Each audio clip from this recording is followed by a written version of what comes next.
Hello my fellow fish fans. I wanted to do an update on the Betta tank and kind of what is going on with it. Welcome to the channel. I hope that you guys are having a good day. If you're new around here, don't forget to hit the subscribe button so you don't miss more of these.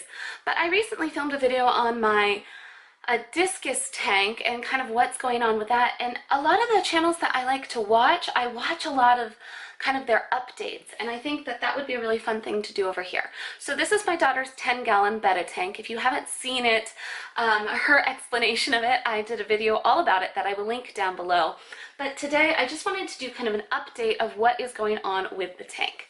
So we set this tank up about a week ago, and when we set it up with already cycled material in it, cycled filter media. If you don't know what the nitrogen cycle is, I will link a video in the iCard called Stop Killing Your Fish.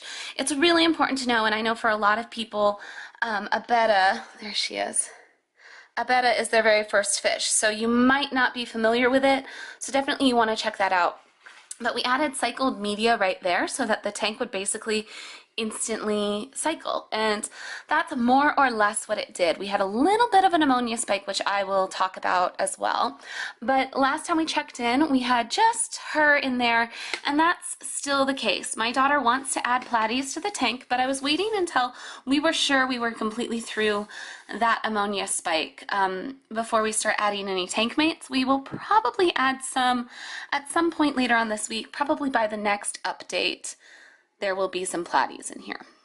So the tank overall does not look a lot different than the last time you saw it. There are a couple of changes though. So the first thing is we tested the water to make sure that it is cycling properly, and we did have a tiny bit of an ammonia spike and completely skipped over nitrite, and now the tank is fully cycled. So part of that is the plants.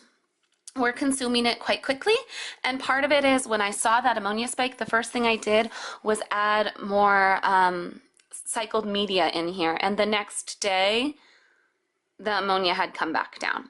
So it's been a week and we are running zero ammonia, which is why, again, I think that adding cycled media is the best way to do an instant cycle on the tank, and also why it's really important to test your water. So the days that we had this spike, it was super low. It never got below 0.5, because again, the plants were consuming it, and because we added that more cycled media right away.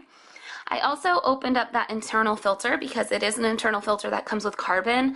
I cut it open and cut all of the carbon out because I didn't want the carbon to be sucking away from the plants. So a couple things. This piece of wood is fungusing just a little bit, which is normal. It's normal for wood to fungus. I just didn't expect this one to do it because this piece of wood in particular has been in my discus tank for quite some time, and I figured, oh, it's cured already, so it's not going to fungus, but it did. It started fungusing. That's fine. It doesn't hurt anything. It just doesn't look very pretty. It goes away eventually. It doesn't look terrible. It's not like I added a brand new piece of wood. The thing that I saw this morning that I got really excited about that made me want to film this video is if you look right there, and I don't know if it's going to show up on camera, right there. Do you see that teeny tiny little leaf? That is aponogeton, I don't know how to pronounce it, but I added some of those little Betta bulbs. I will try to link them down below, the ones that I added. They're just little bulb plants that I added in there, and I love bulb plants, you guys. They tend to grow really quickly. I have had some that didn't grow, but when they don't grow, the company will send you new ones. So that's new. And then the other thing that's new is this wisteria right here is starting to grow white roots right there. So we can cut that and replant it and have more. So I'm hoping that this tank will fill with plants really, really quickly. Other than that, I added Seachem Flourish, which is just my liquid fertilizer, and I have a little bit of a root tab underneath that sword plant because this gravel is not the best gravel. But the tank is still doing really well considering this is just like a cheap, great choice light that came with the tank up there. All of the plants are super duper easy plants and they seem to be doing really well. So the next time you see this tank, I'm hoping that there will be some tank mates in there because my 5-year-old has been asking, and it is cycled. I'm guessing we'll do platies, but she might change her mind. It's kind of up to her. There's a lot more options that you have when you're looking at a 10-gallon tank, and also the fact that it's a female betta helps out a lot as well. One of the biggest things to consider when you're doing tank mates with a betta is that you want to have a backup plan. So in this particular case, if we add tank mates to this tank and it doesn't work out, she's really aggressive, which is pretty unlikely because it's a bigger tank and she is female, and I've never actually had a betta be the problem.